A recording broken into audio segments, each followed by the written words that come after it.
ఎన్నికల సమయంలో ఇచ్చిన హామీలు నెరవేర్చకుండా కాంగ్రెస్ ప్రభుత్వం రైతులకు చేసిన మోసానికి వ్యతిరేకంగా రైతుల పక్షాన చేవెళ్ల నియోజకవర్గం షాబాద్లో బీఆర్ఎస్ రైతు దీక్ష చేపట్టింది.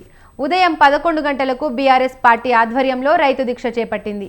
ఈ దీక్ష కార్యక్రమానికి ముఖ్య అతిథిగా BRS party working president KTR హాజరు కానున్నారు.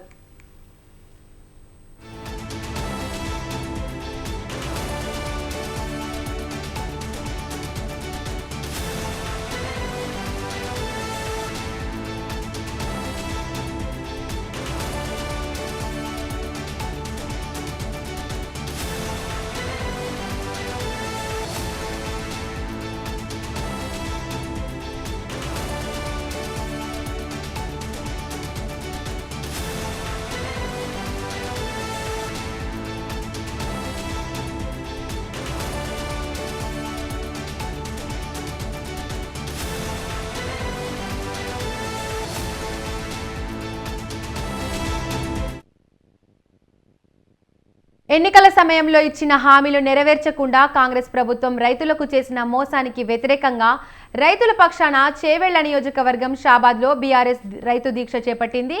ఉదయం 11 గంటలకు బీఆర్ఎస్ పార్టీ ఆధ్వర్యంలో రైతు దీక్ష చేపట్టింది.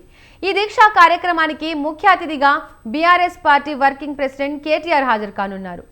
ఈ అంశంపై మరిన్ని అప్డేట్స్ మా కరెస్పాండెంట్ నవీన్ ఫోన్ లైన్లో అందిస్తారు. నవీన్, చెప్పండి.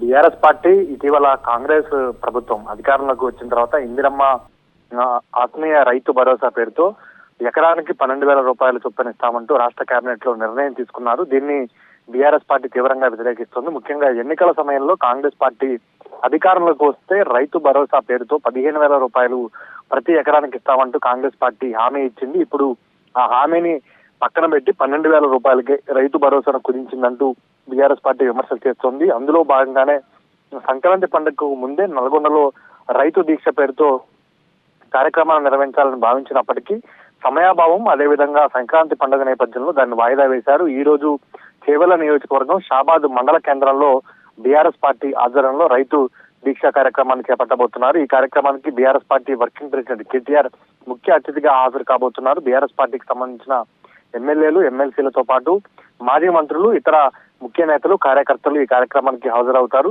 రైతు భరోసా కింద 15,000 రూపాయలు ఇవ్వడంతో పాటు రైతు కూలీలకు, అదేవిధంగా కౌలు రైతులకు కాంగ్రెస్ పార్టీ ఎన్నికల్లో ఇస్తామన్న వాగ్దానాలను నిలబెట్టుకోవాలి. ఇక రైతు రుణమాఫీ విషయంలో కూడా కేవలం సగం మందికే రైతు రుణమాఫీ అయింది. పూర్తి స్థాయిలో రైతు రుణమాఫీ కాలేదు. 2 లక్షల పైబడిన వారికి ఒక్కరికి కూడా రైతు రుణమాఫీ కాలేదని బీఆర్ఎస్ పార్టీ పెద్ద ఎత్తున విమర్శలు చేస్తోంది. ముఖ్యంగా రైతాంగం ఎదుర్కొంటున్న సమస్యలపైనే దృష్టి కేంద్రీకరించి ప్రజల్లోకి వెళ్లాలంటూ బీఆర్ఎస్ పార్టీ అధినేత కేసీఆర్ ఇప్పటికే బీఆర్ఎస్ పార్టీ ముఖ్య నేతలకు దిశానిర్దేశం చేశారు. అందులో భాగంగానే ఇటీవల కేబినెట్ లో తీసుకున్న నిర్ణయాలకు వ్యతిరేకంగా రైతులకు మద్దతుగా ముఖ్యంగా రైతు భరోసా 15,000 రూపాయలు ఇచ్చి తీరాల్సిందేనంటూ బీఆర్ఎస్ పార్టీ ఆధ్వర్యంలో ఈ రోజు రైతు దీక్ష కార్యక్రమాన్ని షాబాద్ మండల కేంద్రంలో చేపట్టారు.